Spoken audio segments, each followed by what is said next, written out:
So, let's go on to my makeup haul. So, makeup related is this one. Unahin na natin siya. Si Moxie Pro Brush Cleaner. Bumila ako ng 100 ml nila. Kasi nung recent na deep cleaning ko sa mga makeup brushes ko is ayaw niya matanggal, nahihirapan ako linisin. So, meron ako kasi nitong maliit, mini size lang.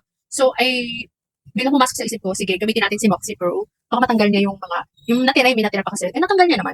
So, dapat pala ngayon, ang gagawin ko this time na mag-deep clean ako maybe bukas, kung maganda na or direct na yung araw para ma-air dry or sun dry ko sila.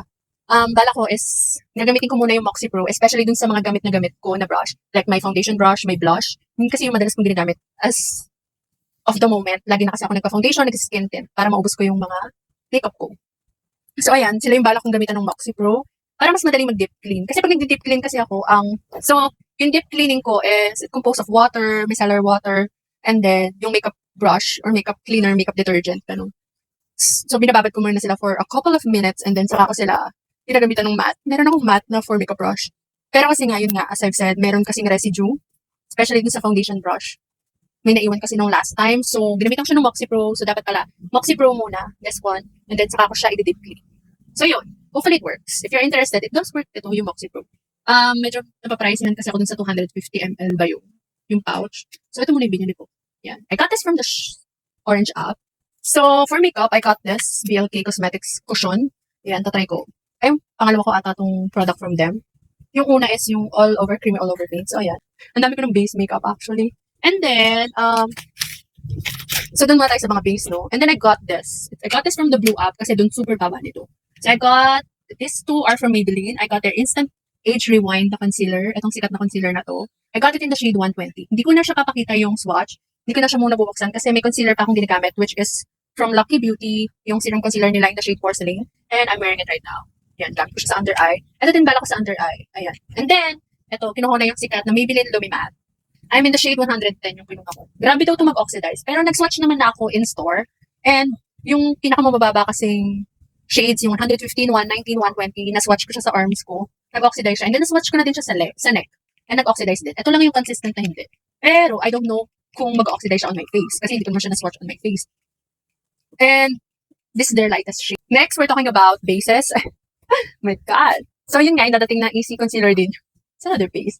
So, may tatlo akong concealer. Pero hindi ko nga bubuksan muna yung mga bago kong binili, which is yung from Maybelline, yung Age Rewind, and then yung parating na easy concealer. So, next, makeup related is this one. I got this from Strokes. It's their Soft Pale Filter Foundation, Oil-Free Soft Matte Liquid Foundation. Yes, I know. Makeup na naman, girl. So, I got this. Actually, hindi ko siya pala kunin. Nag-iisip ako kunin ko siya. Pero alam mo kung bakit ko siya. Let's girl matte, okay? Girl matte ko siya. So, ito naman, I got also from Strokes. It's their color corrector. Ang kinuha yung light CC. Kasi, nagpa-pitch corrector ako. Ang pitch corrector kong ginagamit na hindi ko maubos-ubos pa is from the same ba yun sa Same, yung Korean brand. So, I got their light beige. Their peach beige, rather. So, ayan, I got two from Strokes. Ang first ever product ko ata from them is yung lip oil nila, naubos ko na.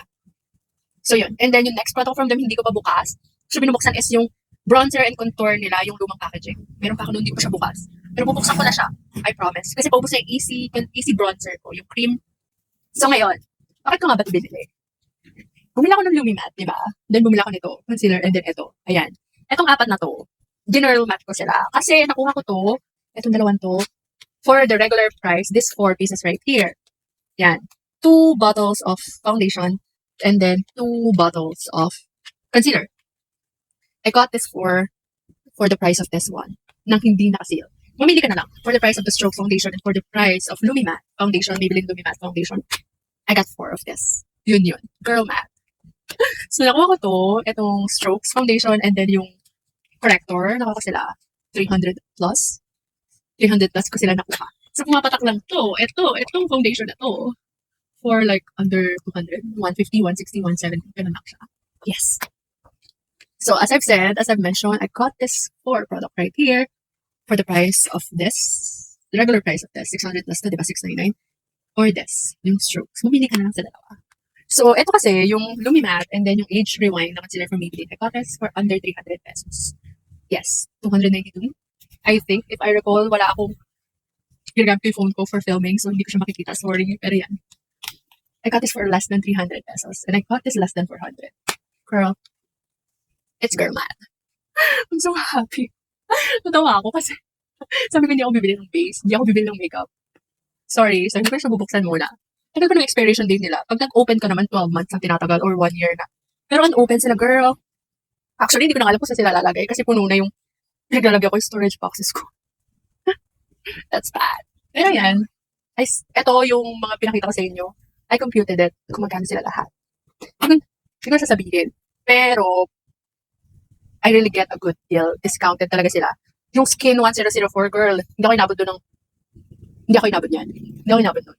Pero yung regular price, kung nakuha sila ng regular price or yung discounted price nila na 599, girl, pag nakuha sila ng ganun, baka abutin ako nito or nito. Pero hindi. Hindi pa ako inabot nito.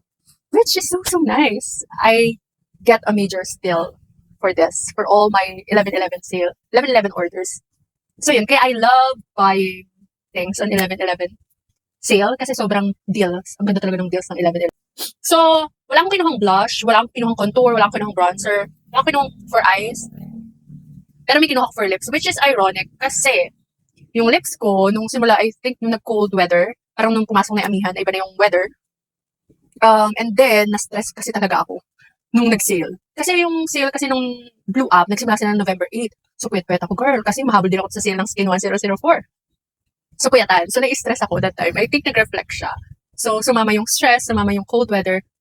My lips, the center of my lips, ito yung the lower area, this right here, and then the upper area, upper lip. Nag-chop sila talaga, kasi nag-dry, nagpabala talaga siya, nag-scaly. Ano scaly lips? Para siyang ganun. So, chop lips talaga siya, girl. Which is ironic, pero bumila akong lipsticks.